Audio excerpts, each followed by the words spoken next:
አዲሁ ገብረ ዘብሩር ምሰሶዎቹን የብር አደረጋቸው። ምስማኩ ዘወርቅ መደገፊያውን ደግሞ የወርቅ አደረገው። ውስጡ ንጡፍ በእብነ ሰምፔር በዚህ ውስጡ ደግሞ ሰምፔር የሚባል ዕንቁ ተነጥፎበታል። ሐምራዊ ግምጃም አንጥፎበታል። ከዚያ በኋላ ምን ይሁን? ጻጥራያ ዋልደ ጽዮን ለንጉሥ ሰሎሞን እናንተ የሰሎሞን እናንተ የጽዮን የኢየሩሳሌም ልጆች የኢየሩሳሌም ቆነጃጅት የሰሎሞንን ሰርግ ታዩት ዘንድ በዚህ ቀን ወደ ኢየሩሳሌም ውጡ ይላል። ስለ ቃሉ እግዚአብሔር አምላካችን ስሙ የተመሰገነ ይሁን። ቆይ እልልታ ግን አታብዙ፣ ትምህርት ያቋርጣል። ዋናው መሰረታዊ ነገር ልነግራችሁ ያሰብኩት ምንድነው? ሰሎሞን ለማን አልጋ ሰራ? ለራሱ። ከየት እንጨቶች? ከሊባኖስ በሉ እንጂ። ምሰሶዎቹ የምን? የብር። እሺ አሁን ይሄ ምንድነው? ሰሎሞን የዳዊት ልጅ ነው። አስተውሉ። ሰሎሞን የዳዊት ልጅ ነው። የዳዊት ልጅ ነው። ሰሎሞን ማለት መስተሳልም ሰላማዊ ማለት ነው። ሰሎሞን የዳዊት ልጅ ነው። ታዲያ አባቱ ዳዊት ከወለደው በኋላ ዳዊት ዘመኑን ጨርሶ ሊያርፍ ሲል እንዲህ ብሎታል። ልጄ ሆይ ሰው ሁን፣ የእግዚአብሔርን ሕግጋትንም ጠብቅ ብሎ መንበሩንም አውርሶታል። መንበሩን ሲያወርሰው በሱ ላይ አዶንያስ የሚባል ወንድሙ አባቱ ዳዊት ሳይፈቅድለት እነግሳለሁ ብሎ አስቦ ነበረ።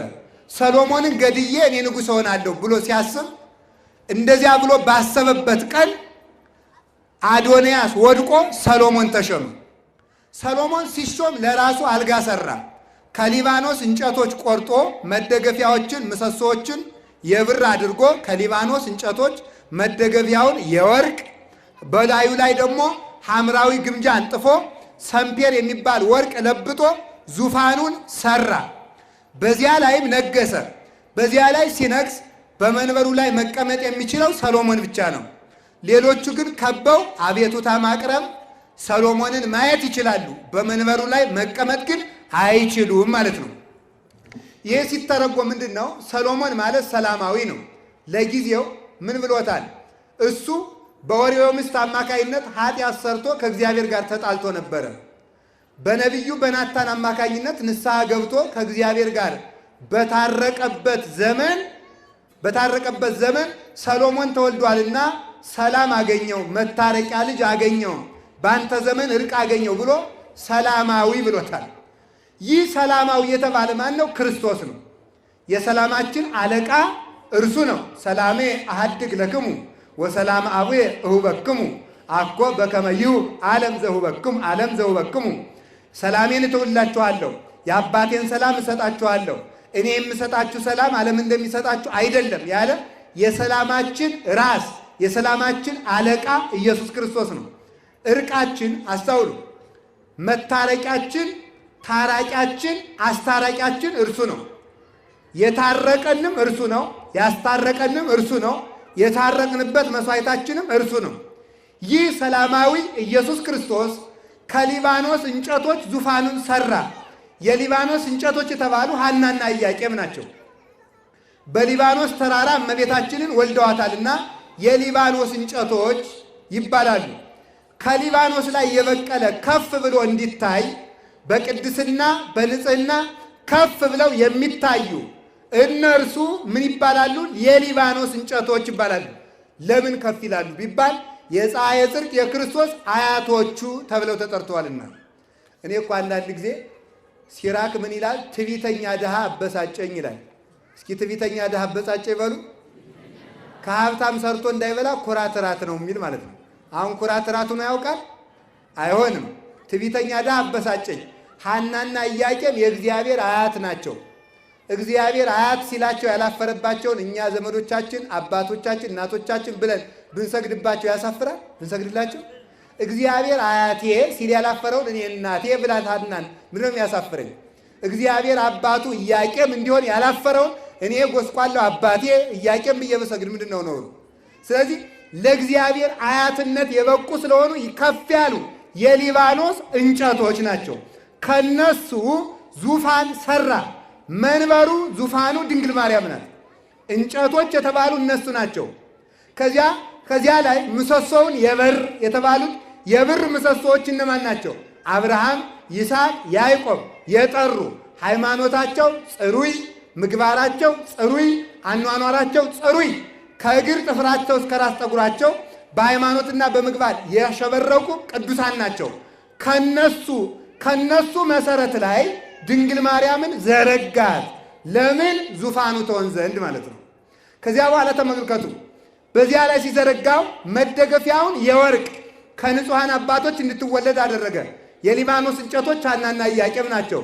በዚያ ላይ መደገፊያው የወርቅ የተባለ የእሷ ሥጋ ነው። ከሁሉም ንጹሐን አባቶች የጠራ አካል ያላት ለእግዚአብሔር ማደሪያነት የበቃች እመቤታችን።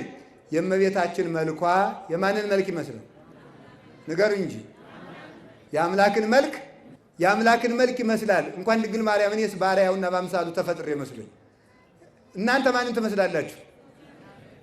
እመቤታችን የአምላክን መልክ ትመስላለች ማለት ምን ማለት ነው? እግዚአብሔር በአርአያውና በአምሳሉ ፈጠረን፣ እውነት አሰብ። በኃጢአት ወደቅን፣ እውነት አሰብ። እመቤታችን ግን ኃጢአት ስለሌለባት አርአያ እግዚአብሔርንና አምሳለ እግዚአብሔርን ይዛ የተገኘች ብቸኛይቱ እግዚአብሔርን የሚመስል መልክ ያላት ማናት? እመቤታችን። እርሷ ብቻ የተፈጠርንበትን አካልና ጽሬት ይዛ የተገኘች እርሷ ናት። ታዲያ ለዚህ ነው ወርቅ መደገፊያው የወርቅ ቅድም መጋቢ አዲስ እንዳሉት የሳሙት ከንፈሮቿ፣ የዳሰሱት እጆቿ፣ እሷን አዝለው የተንከራተቱት እግሮቿ፣ ያዘለው ጀርባዋ ንጹህ በሆነ ተመልክቱ ስለሆነ መደገፊያው የወርቅ አለ። እዚያ ላይ ሐምራዊ ግንጃ አነጠፈበት ሐር እስመ ከመሜላት ፍቱል ፈትለ ስጋጊ ዘከለሎ ይላል አባ ጊዮርጊስ። ልክ ተመልከቱ ሰሎሞን በሐር መጋረጃ ዙፋኑን አሸብርቆ በዚያ እንደሚጋረድ አካላዊ ቃልን የሰወረ አማናዊ የሐር ንጹሕ መጋረጃ መንጦ ላይ ያንቺ ሥጋ ነው ይላል። ሰምፔር የተባለ ደግሞ የሷው ሥጋ ነው፣ ፍቅሯ ነው። ሰምፔር በሉ እንጂ። ሰምፔር ምን ያደርጋል? ሰምፔር የሚባል ከወርቅ የበለጠ ነው። ከወርቅ የበለጠ እና ይሄ ሰምፔር የሚባል ብረቱንም ሳሩንም ቅጠሉንም ይስባል። የሚስብ ነው። ድንግል ማርያም የማትስበው ፍጡር የለም። እግዚአብሔርን አልሳበችውም? ንገሩኝ እንጂ። ጽጌረዳ ካለበት ንቦች ይከባሉ። እውነት አሰት? እውነተኛይቱ ጽጌረዳ ድንግል ማርያም ካለችበት መላእክት አይከቡ? ይከባሉ። እግዚአብሔር አልመጣም ከሷ? እግዚአብሔር ከሷ ስላለ መላእክት ከበው በቤተልሔም አልከተሙም? ከትመዋል። እዚያ ነበሩ። ኃጥአን ይፈልጓታል ብታነጻን ብለው፣ ጻድቃን ይፈልጓታል ትምክታቸው ናትና፣ መላእክት ይፈልጓታል የሃይማኖት መስታወታቸው ናትና። አይተውት የማያውቁትን እግዚአብሔር እኮ ያሳየቻቸው ድንግል ማርያም ናት። ይገርማል። ቅዱስ ቄር እንዲህ ይገርማል እኮ 5000 ዓመት በሙሉ ቅድም እንደተማርነው በሰረገላ እሳት ተሸክመው ቅዱስ እግዚአብሔር ቅዱስ እግዚአብሔር ቅዱስ አየን፣ ግን አያዩትም። ማየት ይቻላል እንዴ? አያዩትም። አዲያ ምን ይደረግ ሲባል ከድንግል ማርያም ተወልዶ አዩት። አስተራየ በስጋ አስተራየ ለመላእክት ተወሊዶ በስጋ እስመ ይርህጎም ቅድመ ይኩን ሰባ ይላል ቅዱስ ቄርሎስ። ከድንግል ማርያም ሲወለድ መላእክት እንኳን አዩት። ቅዱስ ገብርኤል እኮ ለእረኞች እየሄደ እንኳን ደስ ያላችሁ የሚላቸው እኮ ለእኛ ደስታ ብቻ ብሎ አይደለም፣ ለራሱም ደስ ብሎት ነው። ለምን? አይቶት የማያውቀውን እግዚአብሔር አየዋ። ስለዚህ ተመልከቱ ታዲያ እመቤታችን ቅድስት ድንግል ማርያም የመላእክት እንኳን የሃይማኖታቸው መስታወት ናት። በእውነት ማለት እግዚአብሔርን ለማየት ያበቃቻቸው መጽሔተ ሃይማኖት እርሷ ናት። ስለዚህ ሰምፔር ይባላል። አፈሩንም ይስባል፣ ትቢያውንም ይስባል። ኃጢአተኛውም እናቴ ሲላት እምቢ አትለውም። አባ ጊዮርጊስ ምን አለ? ኦፍሲት መናሃይት አስቆርሪ ለአድኖቴ ስመሪ። ድንግል ማርያም ማንንም አትንቂም፣ እኔንም ለማዳን ፍቀጅ ይላል። አባ ጊዮርጊስ ዘጋስጫ ነው። እንዳንቺ ያለ ንጹሕ እንደኔ ያለ ዘማዊ የለም፣ እንዳንቺ ያለ ንጹሕ የለም፣ እንደ ልጅሽ ያለ መሐሪ የለም ይላል። ስለዚህ እኔ ክፉ ስሆን አንቺን አሳየዋለሁ፣ ንጽሕና ሲፈልግ ንጽሕት እናትህ ነይና ማረኝ ይለዋለሁ። ስለዚህ ቅድስና ሲፈልግ አንቺን አሳየዋለሁ ይላል። እንዲህ አድርጎ ፈጠራት እግዚአብሔር። ከማን? ከሐናና ከኢያቄም ተወለደች። መንበርን ዘረጋ። ሰሎሞን ለማን ነበር? ረሳችሁት መሰል? ለራሱ። ድንግል ማርያም የማን መንበር ብቻ ናት? የእግዚአብሔር መንበር ብቻ ናት። ተመልከቱ፣ አካላዊ ቃል ክርስቶስ ጳጳስ በተቀመጠበት ወንበር ኤጲስቆጶስ ይቀመጣል? አይቀመጥም። መነኩሴ ይቀመጣል? አይቀመጥም። ንጉሥ በሚቀመጥበት ዘበኛ ወይም ደግሞ ባለሟል ይቀመጣል? አይቀመጥም። አካላዊ ቃል ባደረበት ማኅፀንም ፍጡር አያድርበትም። ስለዚህ ተመልከቱ፣ አንተ ሰው ይላል አውፋኔዎስ የሚባል ሊቅ ነው። እየሰማችሁ ነው? እስኪ ወደ ምስራቅ ዙር ይላል።